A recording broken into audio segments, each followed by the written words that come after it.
नमस्कार साथियों, स्वागत है आपका। आज की वीडियो में हम पढ़ेंगे अरस्तु का अनुकरण सिद्धांत। पाश्चात्य ज्ञान विज्ञान और संस्कृति का मूल केंद्र रहा है यूनान, और यूनानी ज्ञान विज्ञान की प्रेरणा स्रोत रही है अरस्तु की प्रतिभा। पाश्चात्य ज्ञान विज्ञान के क्षेत्र में यूनानी विद्वान अरस्तु का स्थान इतना महत्वपूर्ण रहा है कि उन्हें यदि पाश्चात्य विधाओं का आदि आचार्य भी कहा जाए तो इसमें कोई अतिशयोक्ति नहीं होगी। अरस्तु का जन्म 384 ईसा पूर्व में मकदूनिया नामक स्थान पर हुआ था तथा 322 ईसा पूर्व में यूनान में ही उनका देहांत हुआ। अरस्तु के पिता अरस्तु को वैद्य बनाना चाहते थे, किंतु शीघ्र ही उनकी मृत्यु हो जाने के कारण अरस्तु का जीवन मार्ग बदल गया और वे लगभग 368 ईसा पूर्व में एथेंस में आकर प्लेटो के प्रसिद्ध विद्यापीठ में प्रतिष्ठित हो गए। अरस्तु प्रसिद्ध यूनानी दार्शनिक प्लेटो का शिष्य था। प्लेटो अरस्तु की प्रतिभा से बड़े प्रभावित थे और उन्हें विद्यापीठ का मस्तिष्क कहा करते थे। अरस्तु के भाग्य का सितारा 343 ईसा पूर्व में चमका जब मकदूनिया के राजा फिलिप ने उन्हें अपने राजकुमार विश्व विख्यात सिकंदर महान का शिक्षक नियुक्त किया। अरस्तु प्लेटो के शिष्य हैं और अरस्तु के शिष्य हैं सिकंदर। अरस्तु ने अपने जीवन में लगभग 400 ग्रंथों की रचना की, जिनमें तर्कशास्त्र, भौतिक शास्त्र, मनोविज्ञान, ज्योतिर्विज्ञान, राजनीतिक शास्त्र, काव्यशास्त्र आदि अनेक विषयों की विवेचना मिलती है। उनके साहित्य से संबंधित विचार उनके 2 ग्रंथों में, जो पहला पोइटिक्स है यानी काव्यशास्त्र और दूसरा रेटोरिक्स यानी कि भाषण शास्त्र में उपलब्ध होते हैं। अरस्तु के सिद्धांतों में सबसे महत्वपूर्ण सिद्धांत है उनका अनुकरण का सिद्धांत। अनुकरण शब्द यूनानी भाषा के मिमेसिस शब्द के इमिटेशन से रूपांतरित होकर आया है। अरस्तु से पहले प्लेटो ने अनुकरण सिद्धांत का विवेचन किया और यह स्थापित किया कि काव्य त्याज्य है, यानी कि काव्य है वो त्यागने योग्य है, उसको त्याग देना चाहिए, क्योंकि ईश्वर ही सत्य है, उसकी अनुकृति संसार है और संसार की अनुकृति काव्य है। प्लेटो ने काव्य पर आरोप लगाए थे, जिनमें वो कहता है कि काव्य अनुकृति की अनुकृति है, यानी कि सत्य तो केवल ईश्वर है और उसकी अनुकृति संसार है और संसार की अनुकृति काव्य है। यानी कि वो कहते हैं काव्य मूल सत्य से 3 गुना दूर है। वे कहते हैं कि काव्य सदैव अधूरा होता है, यानी कि संसार अर्ध सत्य है और काव्य 3/4 की काव्य सत्य से 3 गुना दूर है, इसीलिए वह त्याज्य है, यानी कि त्याग देने योग्य है। अरस्तु ने भी अनुकरण सिद्धांत को इसी रूप में लिया, किंतु अरस्तु ने अपनी कल्पना से उसमें नया रंग भर दिया और काव्य की महत्ता को पुनर्स्थापित करने में अपना महत्वपूर्ण योगदान दिया। अरस्तु प्लेटो के ही शिष्य थे, लेकिन काव्य से संबंधित जो प्लेटो के विचार थे, अरस्तु उनसे सहमत नहीं था। उसने काव्य के महत्व को दोबारा स्थापित किया। अरस्तु ने अनुकरण शब्द का प्रयोग किस अर्थ में किया, इसकी व्याख्या उनके टीकाकार अलग अलग अपने अपने ढंग से करते हैं। जैसे प्रोफेसर ब्रूचर के अनुसार अनुकरण का अर्थ है सादृश्य विधान के द्वारा मूल वस्तु का पुनराख्यान, यानी कि अनुकरण वह है जो वस्तु प्रस्तुत है उसके द्वारा अप्रस्तुत का विधान करना, यानी कि जो मूल वस्तु है जो हमारे सामने प्रस्तुत नहीं है लेकिन जो प्रस्तुत है उसके द्वारा उसी वस्तु का पुनराख्यान कराना, उसी वस्तु को दिखाना। इसी तरह प्रोफेसर मरे ने बताया कि अनुकरण का अर्थ सृजना का अभाव नहीं अपितु पुनर्सृजना है। अनुकरण का ये अर्थ नहीं है कि उसके अंदर सृजना शक्ति का अभाव है, अपितु दोबारा से नए ढंग से नए अंदाज में वस्तु की सृजना करना ही अनुकरण है। जहाँ पे प्लेटो ने काव्य को केवल उपयोगितावादी दृष्टि से देखा, वहीं पे अरस्तु ने काव्य को सौंदर्यवादी दृष्टि से देखा और इसे दार्शनिक, राजनीतिक एवं नीति शास्त्र के बंधन से मुक्त किया। उनके शब्दों में art is the imitation of nature, यानी कि कला प्रकृति की अनुकृति है। प्रकृति से उनका अभिप्राय जगत के बाहरी गोचर रूप के साथ साथ उसके आंतरिक रूप से भी है। अरस्तु हूबहू नकल को अनुकरण नहीं मानते, बल्कि उनके अनुसार प्रकृति के अनेक दोष और अभाव की अनुकृति की प्रक्रिया से कला द्वारा पूरे किए जा सकते हैं, यानी कि अनुकरण के द्वारा प्रकृति के बहुत सारे दोष और उसकी कमियां उनको पूरा किया जा सकता है अनुकरण में कल्पना के द्वारा। अरस्तु कहते हैं कला प्रकृति की अनुकृति है। अनुकरण मानव का शाश्वत स्वभाव है। प्रकृति साहित्यकार को प्रेरणा प्रदान करती है। कलाकार या साहित्यकार प्रकृति प्रदत्त वस्तुओं को अपनी संवेदना भावनाओं से व्यक्त करके नवीन सृजना करता है, यानी कि कलाकार अपनी कल्पनाओं के द्वारा वस्तुओं में नवीन सृजना करता है, उसको नया रूप दे देता है। कलाकार 3 प्रकार की वस्तुओं का अनुकरण करता है।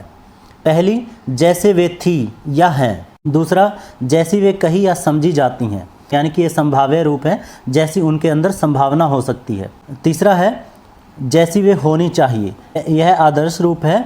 जैसे हम किसी वस्तु को कहेंगे कि नहीं, ये वस्तु ऐसे नहीं बल्कि ऐसे होनी चाहिए थी। उदाहरण के लिए, जैसे हम कोई भवन बना रहे हैं और किसी पहले सुंदर भवन को देखकर उसको आदर्श मानकर नए भवन में कहें कि ये ऐसा नहीं, ऐसा होना चाहिए, तब अच्छा लगेगा। इसी रूप को वो सही मानते हैं। प्लेटो स्वयं कहते हैं, विभिन्न कलाकार अपने अपने माध्यम उपकरणों के अनुसार भौतिक जीवन का अनुकरण करते हैं। जैसे एक चित्रकार है, वो रंग रूप के द्वारा अनुकरण करता है। एक अभिनेता वेशभूषा के द्वारा तथा अन्य हाव भाव यानी अन्य चेष्टाओं के द्वारा, तथा एक कवि है, वो वाणी के द्वारा अनुकरण करता है। अरस्तु ने अनुकरण को पूर्णतः बदल दिया।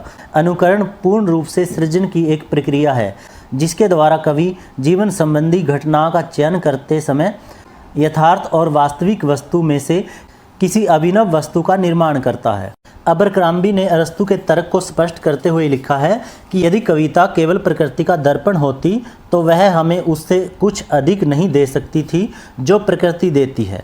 पर तथ्य यह है कि कविता का आस्वादन हम इसलिए करते हैं क्योंकि वह हमें वह भी प्रदान करती है जो प्रकृति नहीं दे सकती।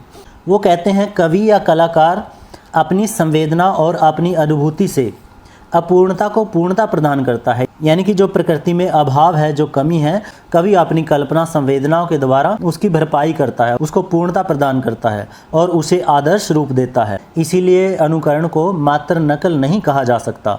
अनुकरण सिद्धांत से इतिहासकार और कवि का भेद भी स्पष्ट हो जाता है। एक इतिहासकार इसका वर्णन करता है कि जो घटित हो चुका है, परंतु कवि उसका वर्णन करता है जो घटित हो सकता है, यानी कि वह अपने काव्य के द्वारा आगाह भी करता है कि ऐसा भी हो सकता है। इसलिए काव्य अधिक महत्वपूर्ण है, उसका रूप अधिक भव्य है। अरस्तु का यह भी मानना है कि काव्य आस्वादन का रहस्य भी मनुष्य की अनुकरण प्रकृति में निहित है। अनुकरण की प्रक्रिया में अरस्तु कहते हैं कि कवि वस्तुओं को यथास्थित रूप में वर्णित नहीं करता, अपितु उनके तर्कपूर्ण संभाव्य रूप में वर्णित करता है, यानी कि उसके अंदर संभावना भी वह व्यक्त करता है कि यह ऐसी भी हो सकती है। इस प्रकार की मानव जीवन की स्थायी तत्व की अभिव्यक्ति के लिए वस्तु के सत्य का बलिदान भी कर सकता है और कवि उसमें परिवर्तन भी कर सकता है।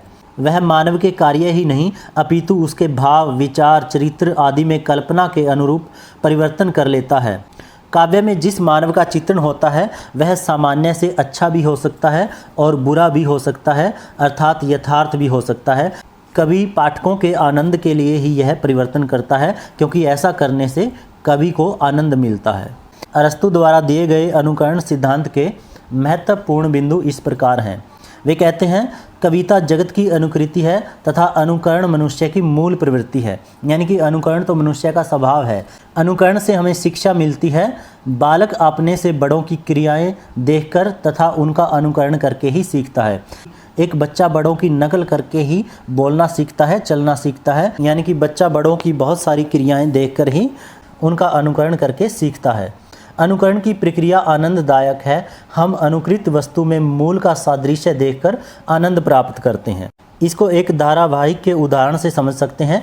जैसे कृष्ण लीला दिखाई जाती है, एक अभिनेता जो धारावाहिक में अभिनय कर रहा होता है वह अभिनेता कृष्ण के मूल रूप का अनुकरण करता है और हम उसके अनुकरण को देखकर कृष्ण के मूल रूप का आनंद लेते हैं। यानी कि जो नाटक में अभिनय किया जाता है वह अनुकृत वस्तु है, यानी कि वह अनुकरण है मूल रूप का, लेकिन हम उस नाटक में अभिनेता के अभिनय को देखकर जो वास्तविक घटना हो रही थी, जो वास्तविक मूल रूप है उस नाटक का, उसका आनंद लेते हैं। हम उस समय पाठक यानी हम ये नहीं सोच रहे होते कि ये तो अनुकृत है, इससे कोई आनंद नहीं मिलता, बल्कि पाठक भी उसके अंदर मूल दृश्य की कल्पना कर लेता है और वह वही आनंद प्राप्त करता है जो मूल दृश्य देखकर प्राप्त होता है। इसलिए अनुकरण की प्रक्रिया आनंददायक है। अनुकरण के माध्यम से भय मूलक या त्रास मूलक वस्तु को भी इस प्रकार प्रस्तुत किया जा सकता है जिससे आनंद की प्राप्ति हो। कल्पना के द्वारा वह चीज़ें जिनसे डर लगता हो, जो पीड़ादायक हो वह भी इस प्रकार प्रस्तुत की जा सकती हैं कि उनसे भी आनंद मिलता हो। जब पाठक नाटक देखते हैं और जो दृश्य उसमें डरावने होते हैं, भयमूलक होते हैं और जो बहुत ही दुखदायक होते हैं, नाटक एक अनुकृत प्रक्रिया है और पाठक उसमें डरावने दृश्य देखकर भी या दुखदायी दृश्य देखकर भी आनंद की प्राप्ति करते हैं। यह अनुकरण के द्वारा ही संभव है। काव्य कला सर्वोच्च अनुकरणात्मक कला है तथा अन्य सभी ललित कलाओं और उपयोगी कलाओं से अधिक महत्वपूर्ण है।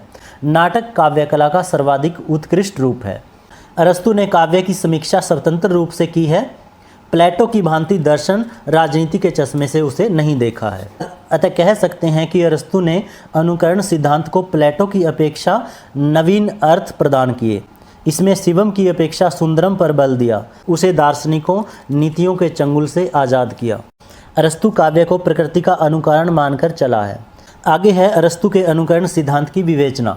यद्यपि अरस्तु ने अनुकरण सिद्धांत को पूर्णतः मौलिक अर्थ प्रदान किया और काव्य को गौरवमय प्रतिष्ठा प्रदान की, फिर भी अरस्तु का अनुकरण सिद्धांत पूर्णतः निर्दोष नहीं कहा जा सकता। यद्यपि अरस्तु भाव तत्व और कल्पना तत्व दोनों की सत्ता को स्वीकार करते हैं, लेकिन वे फिर भी वस्तु को अधिक महत्व देते हैं।